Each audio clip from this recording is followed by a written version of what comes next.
about $250,000 a year in actual revenue. So you can see that that's hard to make that up. And unfortunately, this takes some explaining to folks that maybe work in other industries, where, maybe you run a business where you produce something, and if demand is down, then you scale back the production and you just produce less of it. And you might have to lay off some people to do that. You might have to cut back on stuff that you buy to make these things, whatever it is, call them widgets. Unfortunately, we can't do that in EMS. We have a structure, and we have a number of people that need to be in the building in order to provide the service to the community, whether it's 2,800 calls a year or whether it's 3,500 calls a year. The same number of people essentially do that job no matter what the call volume. And so that's been our biggest hit, is that drop in call volume. So you've got kind of a perfect storm in the EMS world of rising costs, a drop in staffing, available staffing. Every reputable agency out there is really trying to make EMS a career. Many of you probably are aware that we've been fighting for a lot of years to get parity in pay with police and fire departments. Nurses make, sometimes $10 or $25 more an hour than a paramedic, depending on the job and where they are. So it's been a struggle over the last few years, but just the personnel shortage has really caused us all to have to kind of increase the amount that we're spending on personnel.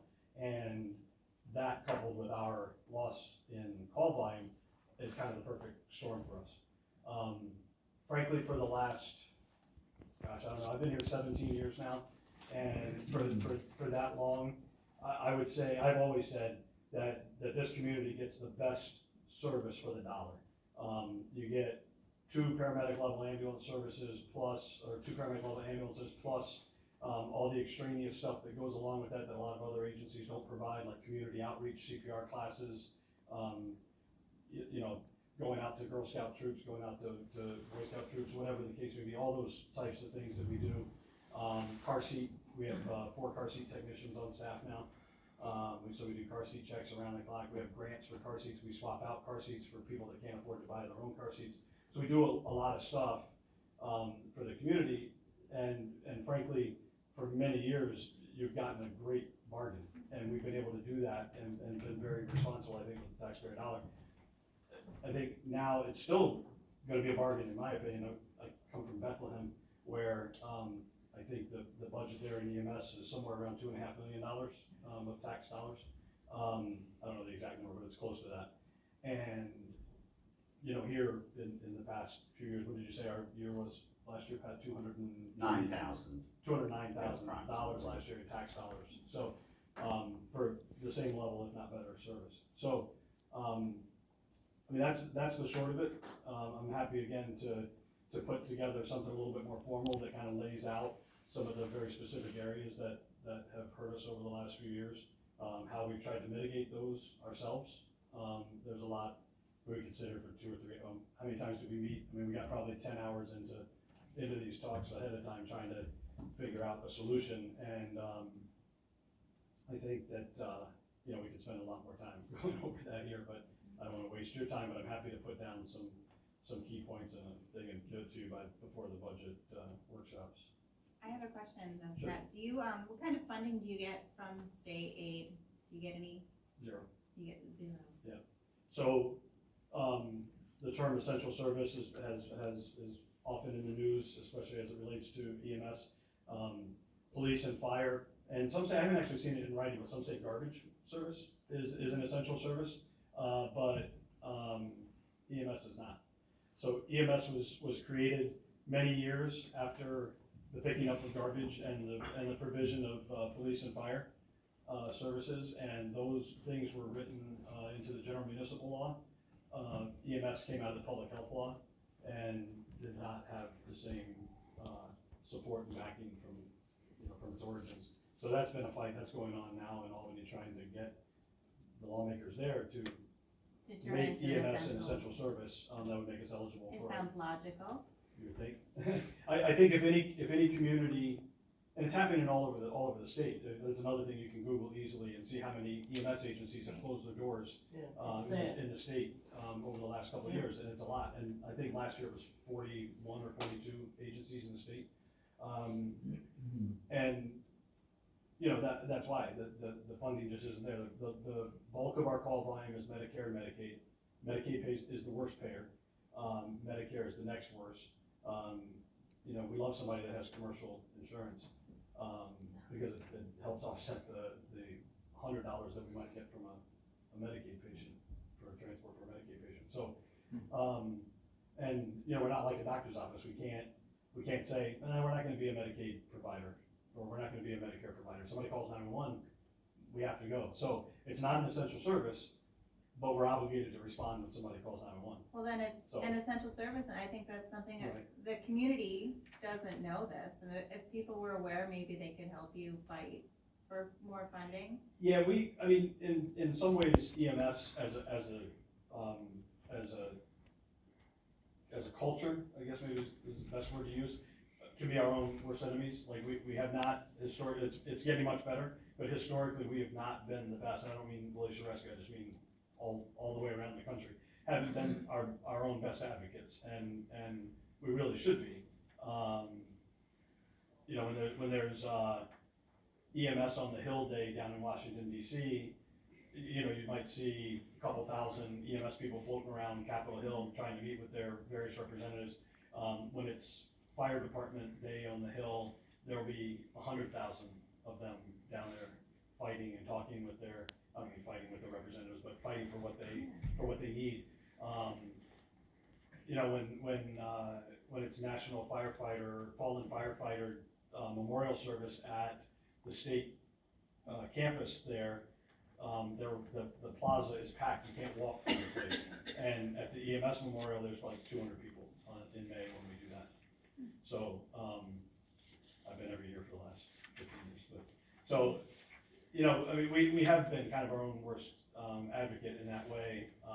It is getting a little bit better. There's a lot of organizations now are kind of starting to come together and push. But, you know, there's, quite frankly, it's the, well, I hesitate to say it because I don't want to say it incorrectly, but my understanding is the biggest group fighting against EMS as an essential service is the group of towns within the state, because it's a tax implication. And so I get it, I totally get it. We've had so many conversations about 2% tax caps and that kind of stuff. But, you know, so that's the pinch, that's the rub, if you will, is that we're kind of stuck between towns that are, you know, fighting for this 2% thing and EMS agencies that are struggling to survive. I think luckily for this community, we've been so fiscally responsible for so long. And again, I started here as the first administrator, I was the first paid employee for Volusia Rescue as the volunteers started to dwindle. And we've been really, really good about pinching pennies. And, you know, I think even with the tax increase or the requested increase from the towns, I mean, we're still looking at being frugal. We're not going out and buying Cadillacs or anything, but, we're just not gonna be able to make it like that if we continue down this path, so. Well, thank you. No problem. I have to say, this is one agency and one thing that we do need in this town. You know, where would we be if we couldn't have you? Where they gonna come from, Greenport or Chatham? You know, and emergency services, which I've used for not just my household, not for me, but for my household and for neighbors. You know, and thank God. I mean, I commend you guys because what you do I is, appreciate it. you know that. I mean, you guys work very hard. You know. Yeah, I don't mean to cut you off, and I definitely don't think that anybody in our organization has ever felt even the slightest bit of disrespect from anybody in the town, whether it's a town board member or a townsperson walking down the street, or Right. as most of you probably know, you see the ambulances lined up on Main Street on Friday mornings.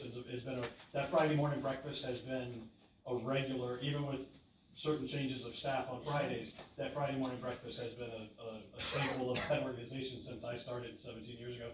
And you know, we occasionally get a sneer, somebody might say something crass, you know, because they think we're getting it for free, or they think we're, you know, that we're somehow, but if you look at the number of meals that are left on that table to run out on calls, it speaks volumes, and so, yeah, I don't think there's ever been, but at the end of the day, it's all about dollars, and it's all about Yeah. trying to keep the crews on the road and keep providing the service that we provide, and it just takes dollars to do that, and unfortunately, the reimbursement from insurance companies and from patients just can't do it, they just can't do it alone. And ultimately, at the end of the day, it's a taxpayer service, a service for the taxpayer, that in some part has to be paid for by the taxpayer. Thank you, Scott. Did anybody have any questions? Otherwise, did anybody from the audience have any questions? Do you get funding from other towns that you service? We do, so obviously Kinderhook is the largest town that we serve. We also get funding from Stuyvesant, Chatham, Ghent, and Stockport. So, those three towns, Kinderhook and Stuyvesant, we cover the whole town. Chatham, Stockport, and Ghent is a very small sliver. Okay. It's just a little piece, but they do pay us as well. So this year, we worked, with, Pat and Ron down in Stuyvesant to, you know, try to work this out and, let them know what it was that we were looking for and what it was that we needed. It would have been very difficult to try to work with 5 different towns all at the same time. I've sent letters to the other 3 towns telling them, actually, I did go and meet with Chatham separately, but I let them know that they would see me next year, that we'd be having the same conversation next year. But an equitable increase with those towns, you know, I don't know off the top of my head, it probably equates to about $30,000, which is not insignificant, but this was the thing we needed to tackle this year. If anybody has any other things that they'd like to, even if I don't have the answer now, if you have anything you'd like to see in that, one of the things that Pat and I talked about also was, giving maybe monthly is a bit too much, but maybe bi-monthly or quarterly, a quick report in writing to the town board. I can send that to each of you. I'd like to start that after the first of the year, so that you guys, I think one of the problems that we had in our early parts of our conversations was, we had a lot of drastic changes over the last year, and none of you were aware of them, and that's on us for not communicating that sooner. Pat was 100% correct that this would have been a much easier conversation had we been talking back in the spring about changes that we were seeing. It really did hit us fast, like this year has been particularly brutal. We're down from, again, just rough numbers, 350,000 in our what do we call it, reserves, investments, to 200 and I think it's about 2.25, maybe it's a little less than that. And that's 1 year, and we still have an ambulance that's actually leaving tomorrow. Today's the 7th, right? Yeah, we have an ambulance that's leaving tomorrow for a remount where they take the box and put it on a new chassis. I mean, that's a $100,000 project right there that we have to fund. That ambulance has 200,000 miles on it. That's another thing, you won't see us driving, we always say that our vehicles are not parade vehicles.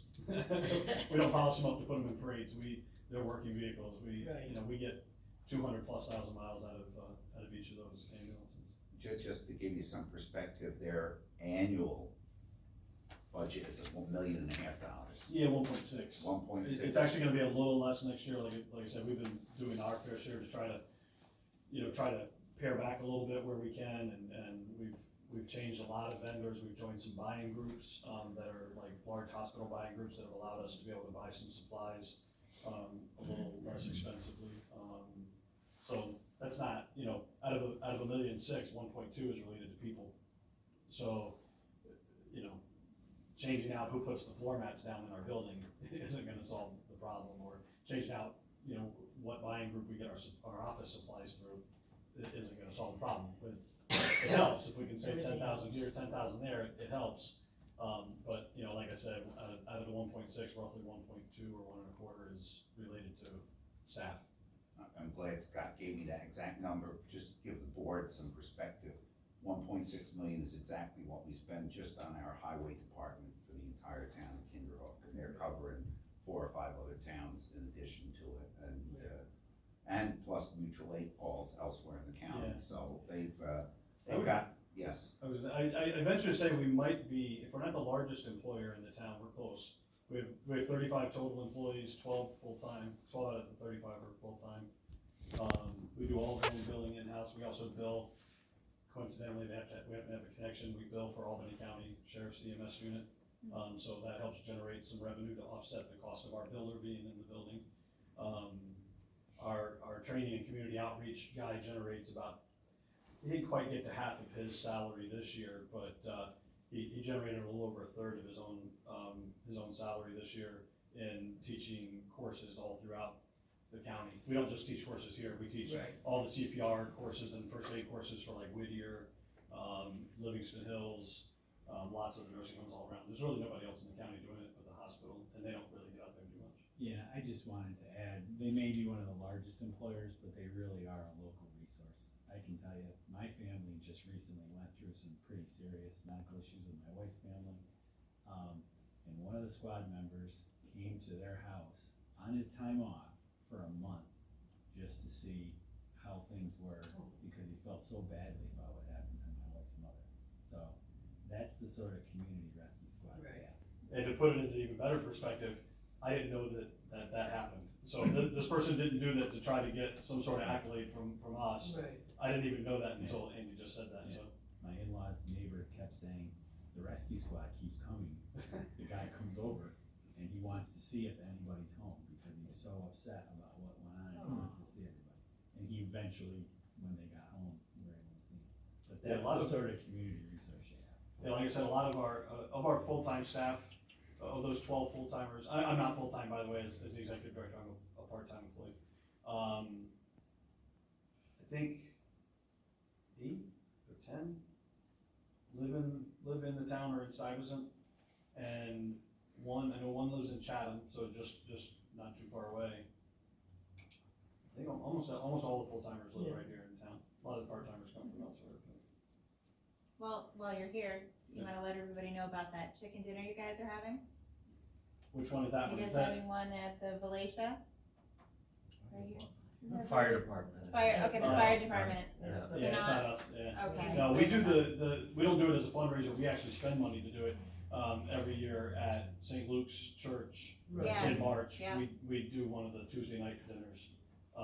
Quite frankly, somebody's recording this, right? It's, we're the highest attended dinner of all the. Oh, You guys love Because we it. do a turkey, we do a Thanksgiving style dinner, so it's like Thanksgiving turkey and dinner. mashed It's always been potatoes. good, Or yeah. sweet potatoes or something, yeah. Oh, that's good. We got about 15 of our folks come out and do all the work and cook everything. Did anybody else have any And questions? just off the top of your head with, like private fundraising that you do, that.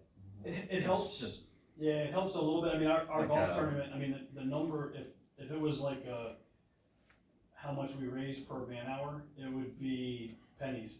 I mean, the amount of effort that we put into that golf tournament, but if you saw in the newspapers, a few weeks ago, we did a press release, we gave away 3 scholarships in Deb Simmons-Meyer's name. That tournament, the golf tournament that we have is in Deb's name. yeah, This was the 4th year that we did it, and I think the total was about 22 or 23,000 that we raised after all the expenses were paid and everything. Not an insignificant amount of money, and that, we put, a percentage of that into the scholarship fund, and a percentage of that goes into our investments to help offset the cost of capital purchases and stuff. And then the other big fundraiser we do each year is the appeal letter that you get from all the fire departments and EMS agencies that do. And that raises us, again, roughly 20,000, maybe a little shy of 20,000. But those are our 2 big fundraisers that we do each year. And then, depending on bequest, and, sometimes somebody will pass away and leave us a small bequest, that kind of stuff, there's usually another $10,000 or $15,000 total there.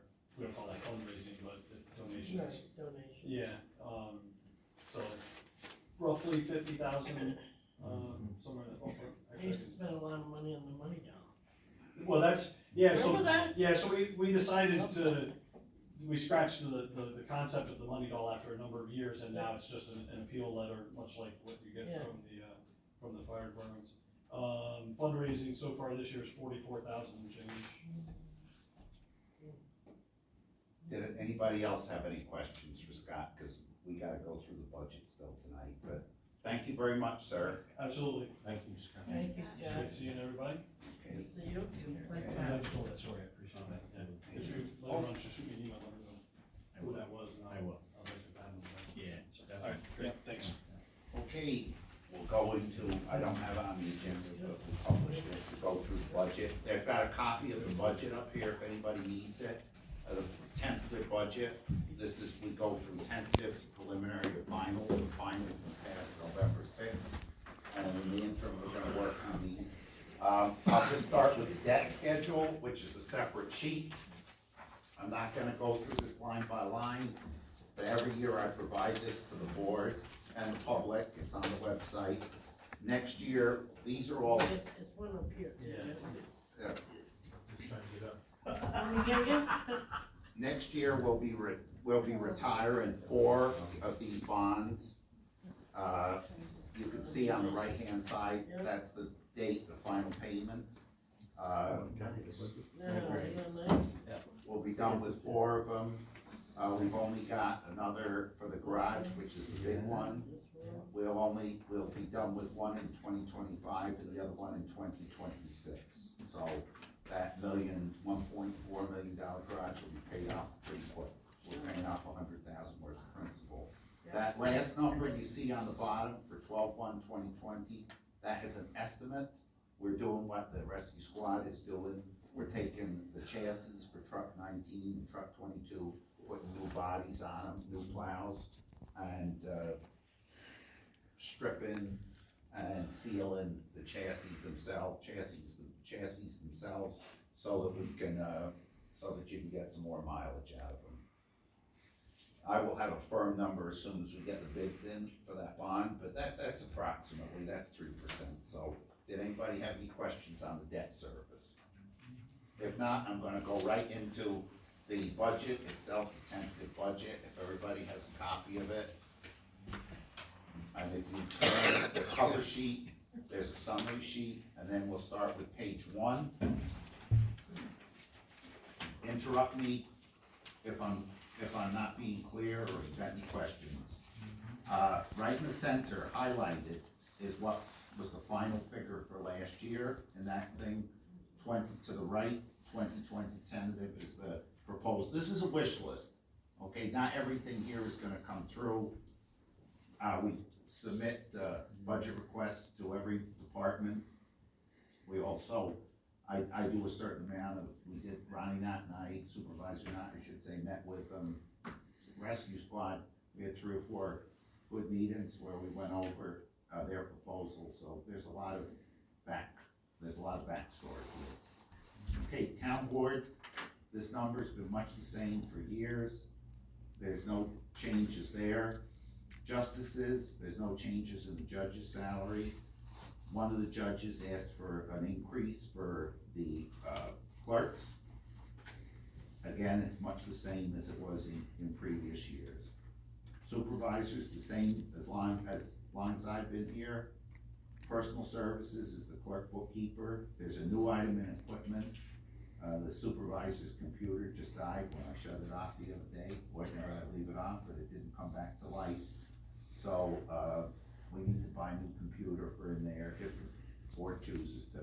And contractual expenses are up a little bit because what we're paying for in there is the payroll service, and if they asked us for a few bucks more for doing it. Independent audit and accounting went up $500. Although the town clerk is still a tax collector, town clerk actually her title is town clerk tax collector. Just for clarity, I left this as a separate line item. There's an increase for personal service. Personal service for assistants remains the same. The contractual expenses way down. Budget on the next page. Again, that's the same. Assessors, the assessor's clerk is the same, as everybody knows, we contract with Columbia County for assessment services. It's up this year about $11,000 for two reasons. Number one, the county has raised from $7 to $10 a parcel for assessing, for doing the assessing, and also there's a little bit of an extra charge for the revow work, which we're gonna do next year, which is gonna be done in-house. Keep in mind, some municipalities contract this out, bring in a vendor, and it costs $200,000 or $300,000. We're lucky in the sense that in the past, the assessor always upgraded them and kept it up. And we're doing it in-house with the county, so that's a tremendous savings. Town clerk, 3% raise. Again, it's much the same, on the other categories. Attorney is the same as last year. Elections, $80, it's been this way for 30 years. That's mileage that we pay for people to run the bags, before the election and afterwards, backwards and forwards. Records management is the same. Buildings, we've got, the custodial services is pretty much the same. Contractual equipment is up. Contractual expenses, I've got those rugs we talked about, so we can probably take that out of it for next year. And we've got just under $8,000 to replace blacktop for the sidewalks around the building, which need to be excavated. The highway department will do that, put in some item 4, tamp it, and then put blacktop on top of it. So that accounts for that raise. Page 3, central printing is the same as last year. Our insurance is up a little bit for the A fund. We've got some more equipment on it, and also that includes $3,000, which we pay for insurance for Martin, for this building you're in. Dues are the same. Total government support is up about 31,000. Traffic control is the same. Dog control is the same. Public safety is the same as nothing. Page 4. Superintendent of highways, that's a 3% raise. The contractual is the same. Garage is the same. Street lights, this is for the roundabout we were talking about before with the LED. Publicity brochure this is what we use every year for advertising for different events in town. Veteran services, that place pays for the flags on the veterans' grave sites in respective cemeteries. Agent, we give money to the Tri-Village seniors. We also give money to the Village of Valatia for the Meals on Wheels. I'm sorry, we don't give it to the village. We give $1,500 to the Lloyd's, the upkeep of the senior center over there. And we give $5,000 a year to the county for, to offset the cost of Meals on Wheels. The county serves about 5,000 dinners, Meals on Wheels a year. So it's about $1 towards each meal we're contributing. Culture and recreation, pretty much unchanged. Parks on page 5, again, pretty much unchanged. Playground, youth program, there's not a lot of changes there. Historian is the same, celebrations is the same. Other culture, what I put in here is the lowest amount that the state estimated for trail maintenance. Now supposedly the Friends of the, I shouldn't say supposedly, that doesn't sound right. Friends of the Kinderhook Trails are gonna maintain the trails, but I did put a little bit of money in there this year. This figure comes right from the Greenway. What's the cultural recreation? Where's that now? The page 4. Page 4? So there's 5,000, then there's parks, then there's playground. They're all part of, where's that number there? 115,000, it's everything from page 4 at the bottom, culture, recreation, all the way through, that totals 115. So 5,000 for cultural recreation. Yes, It's just separate out. yes, it's the categories the state of New York gives, Oh, okay. yes.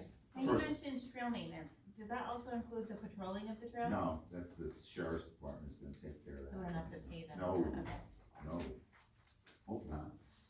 I'm just- Anyway, so that's the total right there. Did you, was that okay? Oh, yeah, no, I was Okay. just curious. I get, that's all right, ask whatever questions you want. Okay, let's turn the page to revenues. Pilot, that's up a little bit here, that includes, there's only 2 pilots. We've got one for Mario's Home Center, the lumberyard, and we've got one for, the Valatia Housing Authority, which is the, Paul Ray Hopper Senior Housing Project. Clerk's fees, about the same. Dog impound, that's always been the same. Interest income, I've shown an increase there. Rental of cell towers, that is a contract, a long-term contract that we have with the Sprint, who uses the tower up, uses the water tower up at Volunteers Park. It goes up 3% every year. Games of chance, that's a small amount of money. Dog licenses, other permits, that's if somebody gets a hawking or vending permit. Fines and forfeitures, I'm just about, this is just about where we'll end up. We may end up a little better, but I'm being conservative, Why is the interest income up? because we've considered an offer from, and we're considering an offer from, Green County. Help me in here, I'm blanking out, Bank of Green County, yes. They made a proposal to us that they would pay us more interest. Let's see, where are we? Me too. I just got a cooler now. Our other compensation, that's money that might or might not come in for losses. State aid revenue sharing, this was a hot button issue Yeah, this year. In the governor's first budget, they cut it out totally, then they put it back in and said, well, we would get it this year, but wouldn't get it going forward. And now it's in, but it's coming out of the county share of sales tax. The state collects the sales tax, they remit it to the county splits it up between the towns, gives about 30% to the towns and keeps the other 70 for themselves. Well, the top out of that money is gonna come to 50,000, so we're still gonna get it. Mortgage tax, as you can see, if you look all the way to the left, 2018, we had a windfall year. This year, we got 40,000 for the first half because there just wasn't the amount of sales and there was a lot of cash purchases. So I'm looking, this month we get another check, so I'll have a better sense of where we are. County tobacco securitization, goes back for 25 years ago. The county went out and used the money from the tobacco settlement to pay off bills, but they made an agreement with the towns to provide this. So this is the amount of money that the town got this year, 48,200. I'm trusting it's gonna go into next year. I'm on the low side of that. State aid, this is money from OCFS towards the summer program. So our revenue's down a little bit from 19